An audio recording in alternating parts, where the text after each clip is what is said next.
There were 4 matches. Brighton beat Bournemouth by 2-1. Crystal Palace with a 4-1 victory at home against Aston Villa. Fulham winning on the road at Wolves by 2-1, and it was a 4-0 victory for Enzo Maresca's Chelsea against bottom side Southampton. Tonight, in the 3 other earlier kickoffs along with us here at the City Ground, it finished a 1-1 draw between Brentford and Everton. Everton equalising in the second half.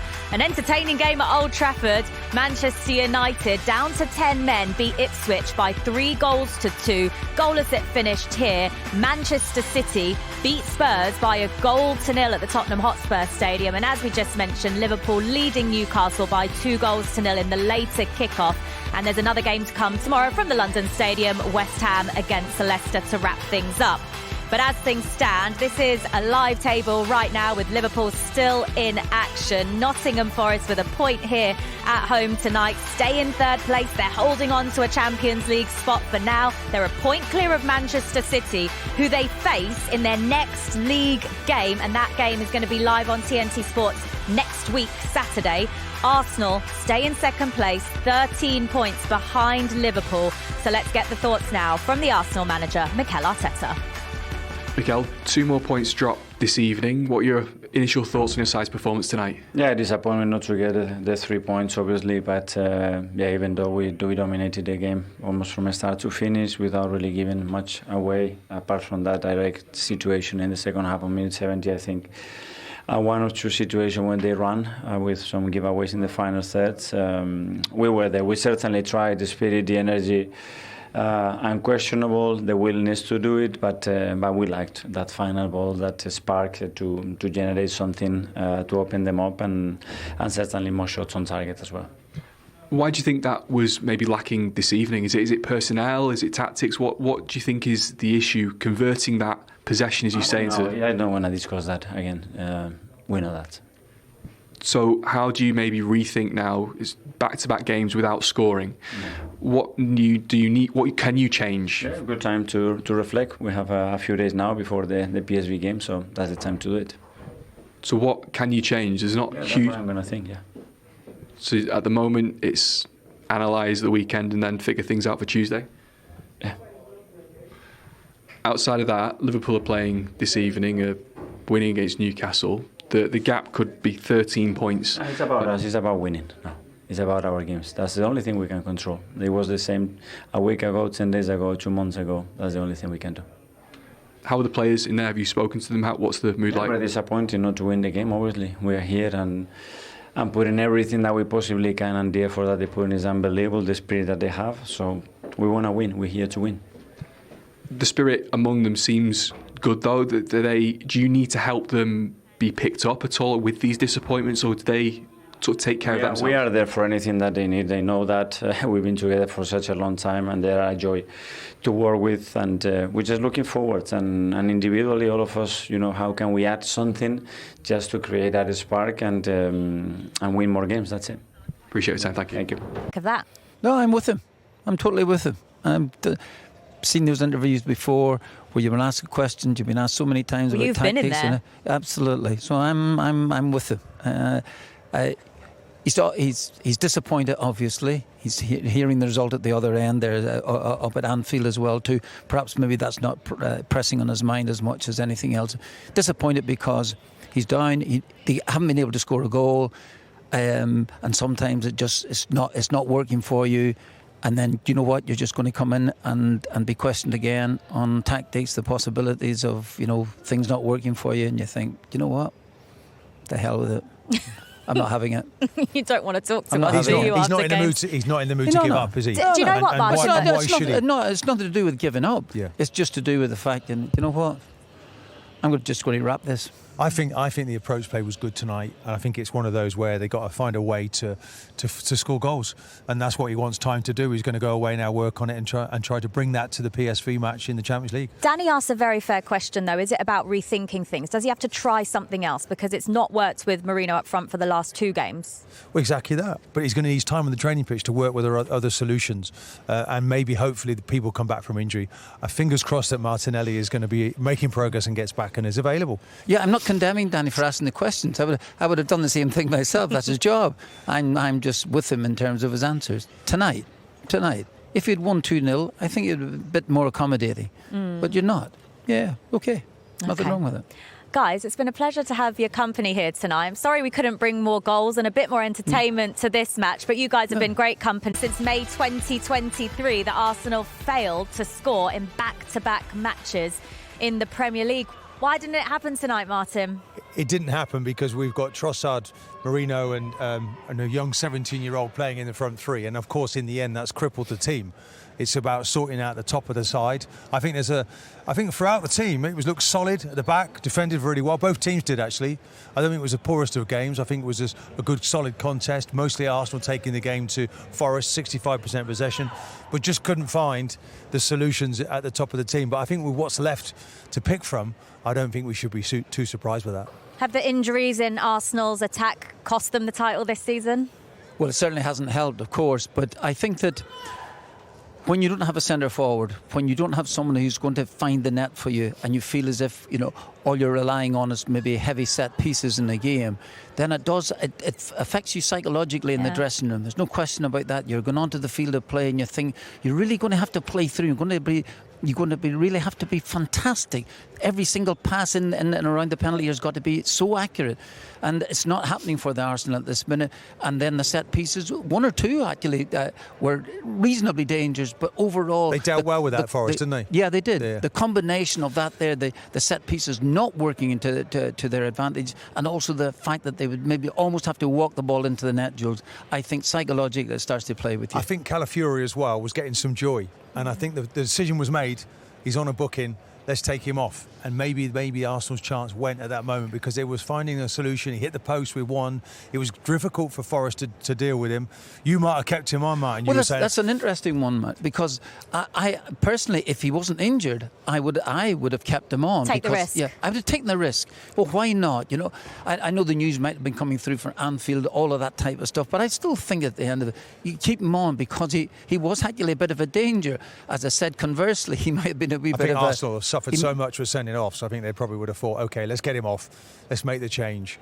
Tierney came on actually and did well and nearly grabbed a goal of his own from a set piece, but it wasn't to be. It's as if you knew, Martin, because there's more news from Anfield. They've just gone 2-0 up. They've gone 2-0. They've gone 2-0 up now. And if they hold on for a victory against Newcastle, that one's in the second half. It was a later kickoff. It kicked off at 8:15, so they're still in play there.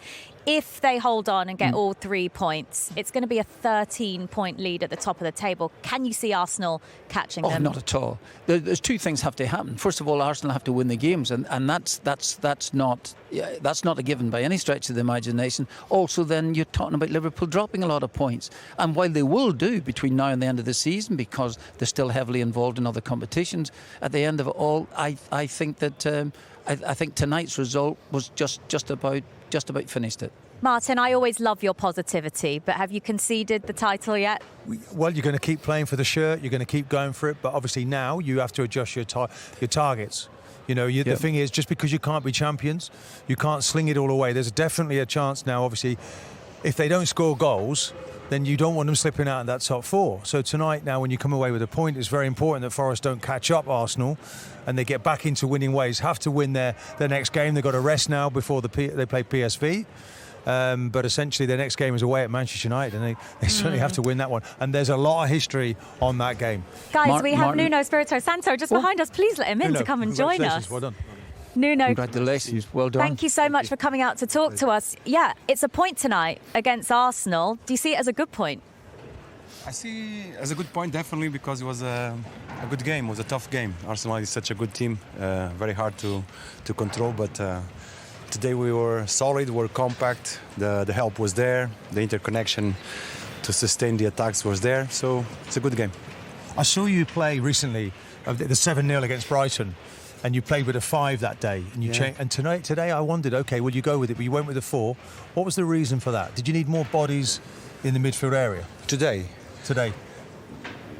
Because I know you went to a 5 with Odoi, but you created it a different way. Yeah, but as Arsenal doesn't have a striker, so Marino playing in that position, there's no need to an extra body. So the overload will be in the midfield, so it drops. It's about containing the midfield. Yeah, okay. Yeah, just what you have, I think, is you have the team working exceptionally hard. The minute that you lose the ball, you're right back. And it's interesting now because, you've actually attacked from really deep positions. Yeah. Do you feel that between now and the end of the season that is something that, listen, it's been working for you, might as well continue that there because you've got plenty of pace up front and you've got Wood scoring goal, which is unbelievable? Or is it just, listen, we'll just go with whatever is next on our agenda? Now, the team needs definitely to give a step up in terms of the defensive shape. But Arsenal is a very difficult team to do that because they overload too much on the wide areas. Even the central halves play next to your box, so it's really difficult to have your wingers on the transition points. But definitely, this is one thing that we should have because it's one of our strengths, the way we recover and go with our speed. We had a couple this evening. It didn't work out, but definitely is one of our strengths. And I also, just to add this little point, I'm very uncomfortable asking another manager questions like that. Okay, Feel free to do it. Thank you for answering it. Okay, and then I'll have some tea with you later on. Okay, it'll be a pleasure. Nuno, it is, and because of the recent results, it was 3 defeats in the last 4 Premier League games. How important was it just to keep building and try and keep yourselves in that top 4? Because at some point, the confidence, did it ever waver a bit? It's nothing to do with the points, with the table. Today was about finding ourselves. I told you it would say that. Do you know what? I find this amazing what you're doing because obviously when you think where you finished 6 points above the bottom of the table at the end of last season, and if I look through the names of the players, they've all been, and you yourself, you were at Spurs, you've all been at big clubs and you've all come together, and what you're doing right now is quite remarkable, isn't it? Into third place. How are you sustaining it? How have you got this reaction?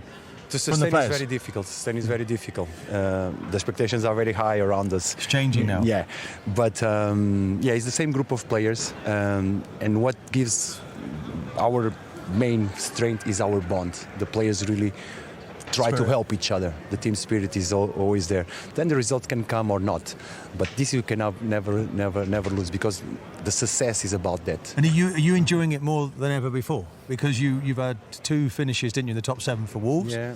And then you went on a different journey. Yeah. How is it for you now? It's been fantastic. Our journey is being fantastic. The fans with us today, the legs were not there. The atmosphere gives us this extra run. It's about being together and enjoying this journey, knowing that it's up and downs. It's all part of the journey. We come from a down moment. Now we'll try to go up again and see if we can do it. It's a long way to go. It must feel like you're getting closer, though. It must feel like it. If you started thinking about what it would be like playing in Europe next season, a lot of midweek matches. We try to avoid those thoughts. You do. Don't get distracted. Martin O'Neill next to me here, he's already dreaming of it, seeing it back here again. Made it. No. Thank you very much. Yeah, actually, I did. Right. Okay. I know. This is my last piece of sycophancy. You've done brilliantly. Thank you, sir. Thank you. It was a pleasure. Nuno, thank you for coming out to talk to us. We appreciate you coming out here. Thank you so much. Martin, a pleasure. What a remarkable job he's done, Martin. Oh, it's absolutely super. As Martin said, he takes over from the position they're in. I heard the players. I don't actually talk to the players, but I heard the news coming through that the pre-season was really tough. It was really good because he was working with the players. It was his first opportunity really to get them, He came in last season at the time that he did do, but really getting the pre-season, getting to know the players inside out, working with them on a daily basis, bit of sun on their back, things like this here. And apparently they really worked exceptionally hard. And I think that stood them in really good stead. Yes, they were a wee bit tired there today. Maybe the possibility that they've only used the 23 players, that might have something to do with it. But overall, there is, as he mentioned, a really good spirit about them. And the point is this here. You talk about spirits around about the team. Martin, I'll tell you, yes, the players can have that, but really it does come from the manager. And I think that he has helped to invoke that spirit that is very strong at this minute. Well, he is getting one step closer, game by game, to giving the players and the fans of this club the dream that they want of playing in Europe next season. For Arsenal, though, it's just a point tonight. Let's get some reaction from their dressing room now. Leandro Trossard's been talking to Danny Jameson. Your 0-0 draw on the road. What are your initial thoughts after that? I think we played well today. We were dominant throughout the whole game, I think. But then, it happened. The goals, they happen in the boxes, and I think we defended really well. But then up top, we need to try and create more, and then score goals, because that's football all about. What do you think is lacking in that final third at the moment?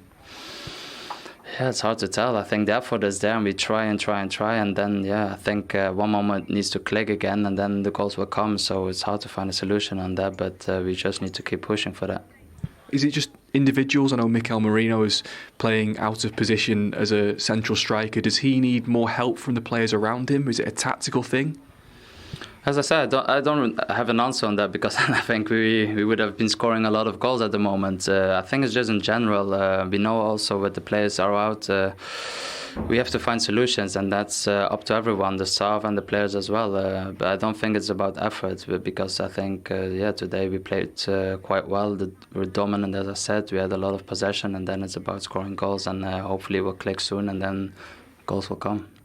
So until it does start to click, what do you need to do? Is it just about sticking together, trying new things, different things on the pitch, at the training ground? Yeah, of course, sticking together. I don't think that's an issue with us. We are a good group, and just keep pushing as we are doing. I don't think there's any magic ingredient, I would say. It's just about keep believing and keep going for it. It's such small margins anyway, but dropping 2 more points tonight, do you and the group still believe you can win the league title? Do you have to believe you can still win it? Yeah, you always have to believe, but I don't think we need to look ahead at the moment. We just need to keep thinking about the next game, and that's how it is at the moment. Now we don't play at the weekend, and then we have an important game in the Champions League, so that's what we need to focus on. Appreciate your time. You're welcome.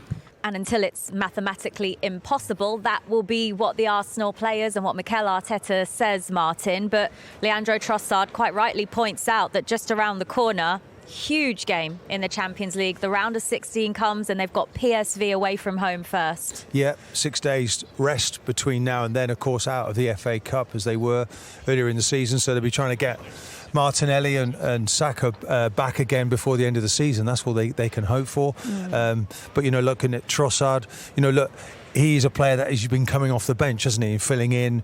You wouldn't expect him to really fly past his fullback, to create things. And I think it's that final third. Look at Liverpool, and if we're going to say tonight that, concede the title to them, I mean, look at the firepower that they've got available in those areas. And I think from an Arsenal point of view, with all these players injured, and even then you could say, OK, they perhaps needed someone else. Certainly that will happen in the summer. Without doubt that will happen. I'm pretty certain of it. But for now, it's too late. For now, it's turning out to be the difference in this title race. You can understand Leandro Trossard looking deflated and frustrated there.